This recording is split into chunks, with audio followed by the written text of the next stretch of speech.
Decree की परिभाषा। CPC की धारा 2 क्लॉज 2 में डिक्री की परिभाषा को बताया गया है। डिक्री से अधिनिर्णय की औपचारिक अभिव्यक्ति अभिप्रेत है, जो जहाँ तक न्यायालय द्वारा इसे व्यक्त करने का संबंध है, वाद के विवाद में सभी या किन्हीं विषयों के संबंध में पक्षकारों के अधिकारों को निर्णायक रूप से अवधारित करता है। डिक्री के आवश्यक तत्व। डिक्री के आवश्यक तत्व मुख्य 5 हैं। नंबर 1, न्यायालय द्वारा एक निर्णायक होना चाहिए। नंबर 2, इस तरह के न्याय निर्णय को औपचारिक रूप से अभिव्यक्त किया जाना चाहिए। तीसरा, इस तरह का न्याय निर्णय एक वाद में दिया गया हो, अतः एक ही मुकदमे में दिया गया हो। नंबर 4, विवाद में विवादग्रस्त सभी या किन्हीं विषयों के संबंध में पक्षकारों के अधिकारों का अवधारण होना चाहिए। नंबर 5, अवधारणा निर्णायक और अंतिम होना चाहिए, अतः मतलब निश्चित होना चाहिए कि हाँ निर्णय हो चुका है।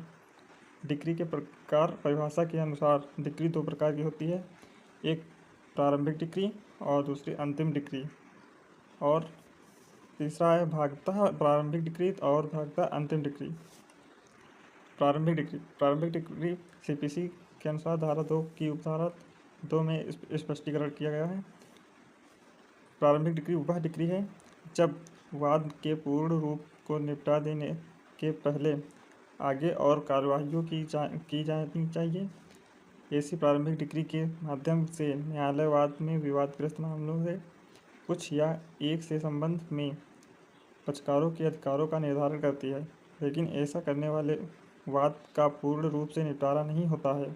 ऐसी प्रारंभिक डिक्री पारित होने के पश्चात भी वाद में अगली कार्यवाहियाँ करनी शेष रहती हैं। अंतिम डिक्री सीपीसी धारा 2 की उपधारा 2 में स्पष्टीकरण किया गया है। अंतिम डिक्री वह डिक्री है जो वाद को पूर्ण रूप से निपटा देती है। किसी डिक्री का अंतिम होना न्यायालय विशेष से संदर्भित है। इसका अभिप्राय यह है कि कोई न्यायालय विशेष जब अपने समक्ष प्रस्तुत वाद में विवादों प्रश्नों का निपटारा पूर्ण रूप एवं अंतिम रूप से कर देता है तथा उसके पश्चात उसे अन्य कार्यवाहियाँ नहीं करनी होती हैं, न्यायालय द्वारा पारित डिक्री अंतिम डिक्री कहलाती है। अंतिम डिक्री न्यायालय द्वारा सीधे पारित की जा सकती है या प्रारंभिक डिक्री पारित करने के बाद की जा सकती है।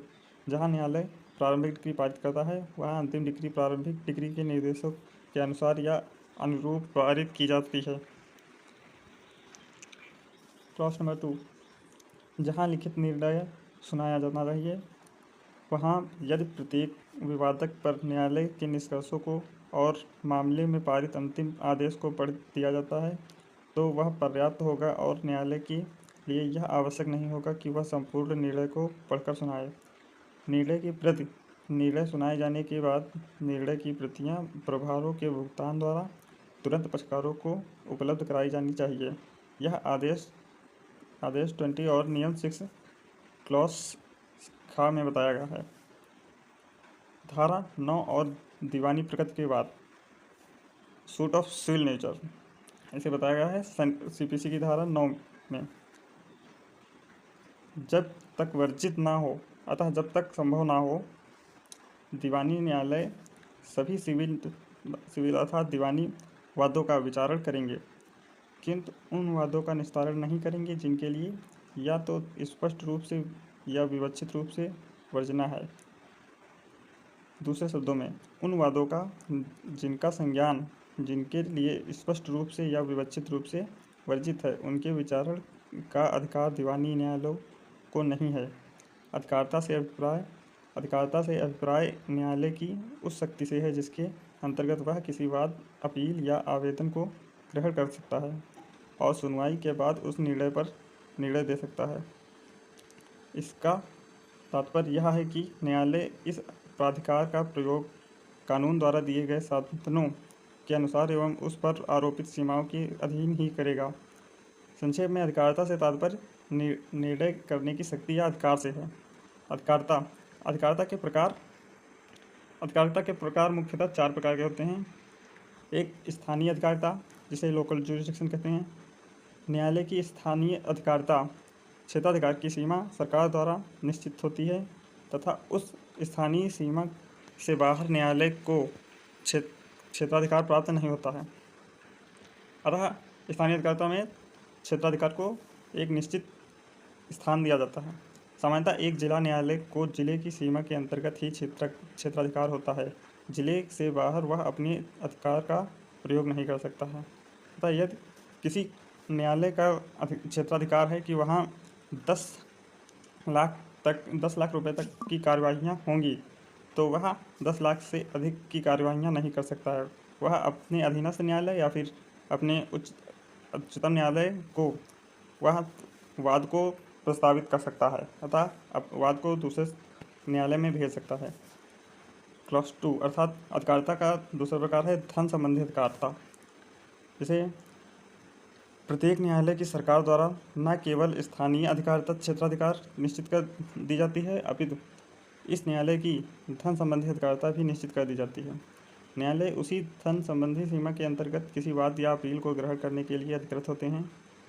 नंबर 3 में बताया गया विषय वस्तु संबंधी अधिकारिता। सब्जेक्ट मैटर जुरिडिक्शन, इसके अंतर्गत किसी भी न्यायालय की सक्षमता निश्चित करने के लिए न केवल स्थानीय एवं धन संबंधी अधिकारिता क्षेत्राधिकार का होना आवश्यक है, अपितु उसके वस्तु संबंधी अधिकारिता अर्थात क्षेत्राधिकार भी प्राप्त होने चाहिए। इसका अर्थात है कि वस्तु के संबंध में उसका अधिकार होना चाहिए। हर न्यायालय को सभी विषय वस्तु संबंधी मामलों की सुनवाई का अधिकार नहीं होता है। उदाहरण के रूप में किसी लघुवाद न्यायालय को अचल संपत्ति के विभाजन संबंधी वाद संविदा के विनिर्दिष्ट पालन संबंधी वाद, भागीदार के विघटन संबंधी वाद या भागीदार के लेखा संबंधी वाद इत्यादि के विचारण का अधिकार नहीं है। क्लॉज 4 अर्थात प्रारंभिक एवं अपीली अधिकारिता। Original and appellate jurisdiction. प्रारंभिक सिविल अधिकारिता ओरिजिनल सिविल जुरिस्डिक्शन से तात्पर्य है कि न्यायालय की उस शक्ति से है जिसके अंतर्गत वे किसी भी वाद या प्रार्थना पत्र या अन्य विधिक कार्यवाहियों को प्रथमतः ग्रहण करते हैं एवं निपटाते हैं। अपीली सिविल अधिकारिता से अभिप्राय है कि न्यायालय की उस शक्ति से है जिसके अंतर्गत वह किसी अधीनस्थ न्यायालय के निर्णय के विरुद्ध की गई अपील या आपत्ति को ग्रहण करता है एवं निपटाता है।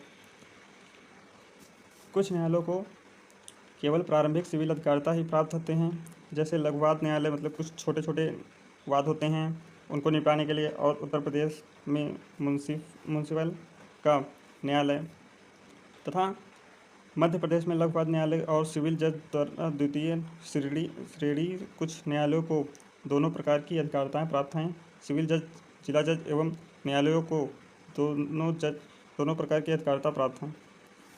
दीवानी प्रकृति के बाद अर्थात सूट्स ऑफ सिविल नेचर, यह सेक्शन 9 में दिया गया है। दीवानी प्रकृति के वाद से तात्पर्य ऐसे वादों से है जिसमें किसी महत्वपूर्ण अधिकार के प्रवर्तन में की मांग की जाती है। दीवानी प्रकृति का वाद किसे कहते हैं, यह क्वेश्चन अधिकतर पूछा जाता है। यह जानने के लिए कि धारा 9 के स्पष्टीकरण नंबर 1 की सहायता लेना उपयुक्त होगा। इस स्पष्टीकरण की भाषा के अनुसार दीवानी प्रकृति का वाद उस वाद को कहते हैं जिसमें संपत्ति संबंधी या पद संबंधी अधिकार प्रतिवादित है। इस बात के होते हुए भी किसी ऐसा वाद अधिकार धार्मिक कृत्यों या कर्मों संबंधी प्रश्नों के विनिश्चय पर पूर्ण रूप से अवलंबित है। स्पष्ट शब्दों में दीवानी प्रकृति का वाद उस वाद को कहते हैं जिसमें संपत्ति संबंधी या पद संबंधी अधिकार या अन्य कोई सिविल अधिकार प्रतिवादित है, कॉन्टेस्टेड है। यहाँ जिस पर शब्द का प्रयोग किया गया है वह पद कैसा क्यों न हो, चाहे उसके साथ फीस जुड़ी है या नहीं, पद किसी विशेष स्थान से जुड़ा है या नहीं, अगर उससे संबंधित अधिकार विवादित है तो वह वाद दीवानी प्रकृति का होगा। ध्यान रहे, यदि पद धार्मिक हो और उससे संबंधित विवाद प्रतिवादित हो तो भी दीवानी प्रकृति का होगा। अतः जहाँ ईसाइयों के धार्मिक पद से संबंधित विवाद हैं वहाँ भी दीवानी प्रकृति का होगा। शब्द सिविल या दीवानी अपने आप में विस्तृत अर्थ वाला है, परंतु शब्द प्रकृति उसके साथ जोड़कर उससे और भी विस्तृत अर्थ वाला कर दिया गया है।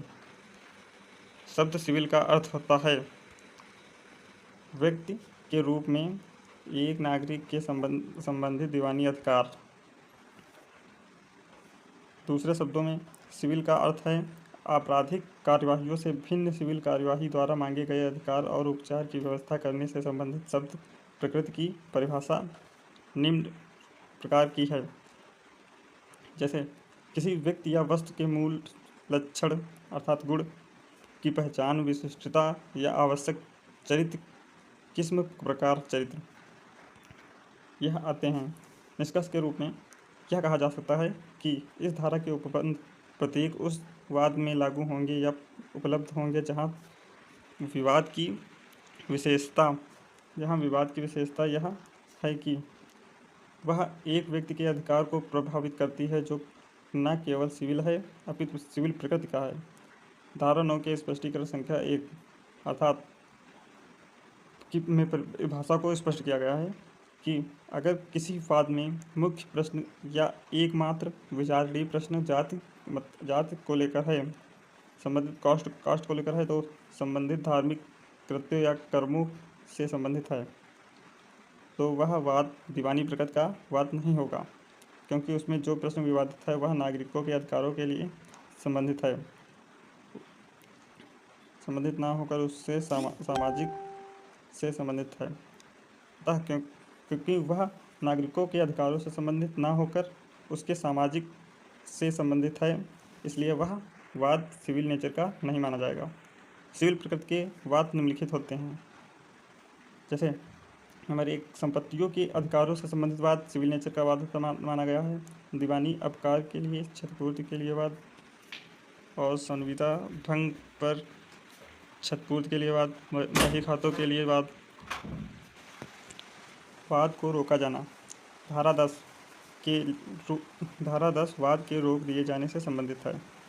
इसका उद्देश्य दो समवर्ती अधिकारताओं वाले न्यायालयों, दो समांतर वादों जिसमें वही वाद हेतु है, वही विषय वस्तु और वही अनुतोष है, को साथ साथ ग्रहण करने और न्याय निर्णय से रोकना है। ऐसा करने के लिए या ऐसा करना इसलिए आवश्यक है कि वाद की बहुलता को कम किया जा सके, जिससे न्यायालय और वाद के पक्षकारों को होने वाली असुविधा से बचाया जा सके। अतः धारा 10 में वाद को रोकने के लिए बताया गया, अर्थात इसमें बताया गया है कि न्यायालय समानतः निर्णयों को रोक सकता है, जिससे वादों की संख्या में अभिवृद्धि ना हो, किंतु उन्हीं वादों को रोक सकता है जिन पर निर्णय कहीं चल रहा हो या फिर कहीं पर अभी उसका निर्णय आना बाकी है। अतः एक ही वाद कई न्यायालय में नहीं हो सकता, इसीलिए इससे बचने के लिए धारा 10 का प्रयोग किया जाता है। धारा 10 में जो प्रावधान किया गया है वह यह नहीं है कि दूसरे वाद का संशोधित किया जाना रोक दिया जाएगा। अतः दूसरा वाद किया जा सकता है, किंतु एक ही वाद कई न्यायालयों में नहीं किया जा सकता, बल्कि दूसरे वाद को विचारण से रोक दिया गया है। यह भी ध्यान देने योग्य बात है कि दूसरे वाद का केवल विचारण स्थगित किया गया है, दूसरा वाद खारिज नहीं किया जाता है। धारा 10 में प्रवर्तित प्रावधानों को विचाराधीन न्याय के नाम से भी जाना जाता है। इस धारा के अंतर्गत दूसरे वाद के स्थान का आदेश न्यायालय द्वारा तभी दिया जाएगा जब धारा में वर्णित सभी शर्तें पूरी हो जाएंगी, अर्थात धारा के प्रावधानों को आकर्षित या लागू करने के लिए शर्तें धारा 10 की शर्तों को लागू करने के लिए निम्नलिखित शर्तों का पूरा होना आवश्यक है। नंबर 1, पश्चातवर्ती वाद का अर्थात है जो पहले वाद किया गया है उसी के संबंध में वाद एक ऐसे न्यायालय में संस्थित किया जाना चाहिए जिस पर इस संहिता की धाराएं लागू होती हैं। अतः ऐसा न्यायालय नहीं होना चाहिए जिसमें सीपीसी लागू नहीं हो। नंबर 2, पश्चातवर्तीवाद में विवादक विषय वस्तु प्रत्यक्षता और सारता। प्रत्यक्षता व सारता का अर्थात है सम्मुख या बाद में, या अर्थात कह सकते हैं तुरंत या फिर बाद में वही होनी चाहिए जो पूर्ववर्तीवाद में है। विवादक विषय का अर्थ है कि दोनों विवादक विषय पूर्ण रूप से वही होने चाहिए। तीसरा है दोनों वाद या तो उन्हीं पक्षकारों के बीच में या ऐसे पक्षकारों के बीच में जिनसे व्युत्पन्न अधिकार के अधीन हैं वे या उनमें कोई दावा करते हैं होना चाहिए। स्पष्ट शब्दों में दोनों वाद तो उन्हीं पक्षकारों के बीच में हैं या उत्तराधिकारियों के बीच में होना चाहिए। नंबर 4, ऐसे पक्षकारों को दोनों वादों में एक ही हक है या एक ही हैसियत की अधीन मुकदमेबाजी करना आवश्यक है। 5, पूर्ववर्तीवाद लंबित होना चाहिए, अर्थात यहाँ पहले से उस पर निर्णय नहीं आया हो। इसका मतलब आ में बताया गया है या तो न्यायालय में जिसमें पश्चातवर्तीवाद लाया गया है, या भारत में स्थित अन्य किसी न्यायालय में, चाहे ऐसा न्यायालय उच्च अधिकारिता का हो या निचली अधिकारिता का हो या समान अधिकारिता का हो, पर ऐसे न्यायालय की मांगे गए अनुतोष को प्रदान करने का अधिकार होता है, या भारत की सीमाओं के परे वाले किसी ऐसे न्यायालय में जो केंद्रीय सरकार द्वारा स्थापित किया गया है या चालू रखा गया है और ऐसे मांगे गए अनुतोष को प्रदान करने की अधिकारता रखता है। उच्चतम न्यायालय में पूर्व न्याय सेक्शन 11 में बताया गया है, CPC के सेक्शन 11 में पूर्व न्याय को बताया गया है, अर्थात रेस जुडिकाटा को बताया गया है। कोई भी न्यायालय किसी ऐसे वाद या विवादक का विचारण नहीं करेगा जिसमें प्रत्यक्षता और सारता विवादक विषय उसी हक के अधीन मुकदमा करने वाले उन्हीं पक्षकारों के बीच के या ऐसे पक्षकारों के बीच के जिनसे व्युत्पन्न अधिकार के अधीन हैं वे या उनमें से कोई दावा करते हैं। किसी पूर्ववर्तीवाद में भी ऐसे न्यायालय में प्रत्यक्ष और सारता अर्थात समक्ष या बाद में विवाद रहा है। जो पश्चातवर्तीवाद का या उस वाद का जिसमें ऐसा वाद में उठाया गया है विचारण करने के लिए सक्षम था और ऐसे न्यायालय द्वारा सुना जा चुका है और अंतिम रूप से विनिश्चित किया जा चुका है। स्पष्टीकरण पूर्ववर्तीवाद इसमें ऐसे वाद का तो तक है जो प्रश्नगत वाद के पूर्व ही विनिश्चय किया जा चुका है, चाहे वह उससे पूर्व संस्थित किया गया हो या नहीं। अर्थात इसमें बताया गया है कि यदि एक वाद न्यायालय में 2025 में लाया जाता है और दूसरा वही वाद फिर से किसी अन्य न्यायालय में 2024 में लाया जाता है, एक 2022 में लाया जाता है और एक 2024 में लाया जाता है, इसमें से जिसका निर्णय पहले आ जाता है, अर्थात यदि 2024 का निर्णय पहले आता है तो उसे पूर्ववर्तीवाद माना जाएगा। स्पष्टीकरण 2, इस धारा के प्रयोजनों के लिए न्यायालय की सक्षमता और अवधारणा ऐसे न्यायालय के निश्चय से अपील करने की अधिकारता विषयक किन्हीं उपबंधों का विचार किए बिना किया जाएगा। अर्थात इसमें बताया गया है कि सक्षम न्यायालय होने चाहिए, कि अर्थात वाद को सुनने के लिए सक्षम होना चाहिए, ऐसा न्यायालय होना चाहिए। स्पष्टीकरण नंबर 3, ऊपर निर्देशित विषय का पूर्ववर्तीवाद में एक पक्षकार द्वारा अभिकथन और दूसरे पक्षकार द्वारा अभिकथन या विवक्षित रूप से प्रख्यान या स्वीकृत आवश्यक है, अर्थात दोनों वादों को सुना जाएगा। स्पष्टीकरण नंबर 4, ऐसे किसी भी विषय के बारे में जो ऐसे पूर्ववर्तीवाद में प्रतिरक्षा या आक्रमण का आधार बनाया जा सकता है और बनाया जाना चाहिए था, क्या समझा जाएगा कि वह ऐसे वाद में प्रत्यक्षता या सारता विवाद रहा है।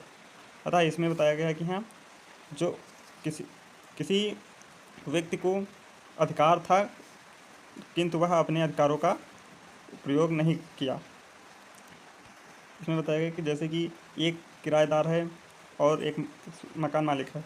किराएदार मकान मालिक को रुपये नहीं दे रहा है, जैसे उसे 5,000 प्रति मंथ देना है और वह 2,000 ही 5,000 प्रति मंथ देना है, तो किंतु वह बहुत समय से रुपये मकान मालिक को नहीं देता है, तो मकान मालिक उससे कहता है कि तुम 2,000 दे दो को, तो इसीलिए वह वाद करता है किंतु वह यदि चाहता तो एक बार में ही वाद में बता सकता था कि हमें 5,000 चाहिए, 5,000 मालिक को देना चाहिए। किंतु उसने मालिक ने वाद किया कि हमें 2,000 में 3,000 मिल जाएं, तो उसे उसी केस पर बाद में वाद करने का हक नहीं रहेगा कि उसको 5,000 दिलाएगा। स्पष्टीकरण 5, वाद पत्र में दावा किया गया है कोई अनुतोष जो डिक्री द्वारा अभिव्यक्त रूप से नहीं दिया गया है, इस धारा के प्रयोजनों के लिए नामंजूर कर दिया गया है। अर्थात इसमें बताया गया कि जो डिक्री द्वारा अभिव्यक्त रूप से दिया गया है उसे माना जाएगा कि न्यायालय ने नामंजूर कर दिया है। स्पष्टीकरण 6, जहाँ कोई व्यक्ति किसी लोक अधिकार के या किसी ऐसे प्राइवेट अधिकार के लिए सद्भावनापूर्वक मुकदमा करते हैं, मतलब अर्थात पूर्ण विश्वास के साथ मुकदमा करते हैं, जिसका वे अपने लिए या अन्य व्यक्तियों के लिए सामान्यतः दावा करते हैं, वहाँ ऐसे अधिकार से हितबद्ध सभी व्यक्तियों के बारे में इस धारा के प्रयोजन के लिए यह समझा जाएगा कि वे ऐसे मुकदमा करने वाले व्यक्तियों से व्युत्पन्न अधिकार के अधीन दावा करते हैं। स्पष्टीकरण 7 में बताया गया है, इस धारा के उपबंध डिक्री के निष्पादन के लिए कार्यवाहियों को लागू होंगे और इस धारा में किसी वाद विवादक या पूर्ववर्ती वाद के प्रति निर्देशित का अर्थ क्रमशः उस डिक्री के निष्पादन के लिए कार्यवाही है। ऐसी कार्यवाही में उठने वाले प्रश्न और उस डिक्री के निष्पादन के लिए पूर्ववर्ती कार्यवाही के प्रति निर्देशों के रूप में लगाया जाएगा। स्पष्टीकरण 8, कोई विवादक जो सीमित अधिकारता वाले किसी न्यायालय द्वारा जो ऐसा विवादक विनिश्चित करने के लिए सक्षम है, सुना गया है और अंतिम रूप से विनिश्चित किया गया है, अर्थात निर्णय सुनाया गया है, किसी पश्चातवर्ती वाद में पूर्व न्याय के रूप में इस बात के होते हुए भी प्रवृत्त होगा कि सीमित अधिकारता वाले ऐसे न्यायालय ऐसे पश्चातवर्ती वाद का या उस वाद का जिसमें ऐसा विवादक वाद में उठाया गया है विचारण करने के लिए सक्षम नहीं था।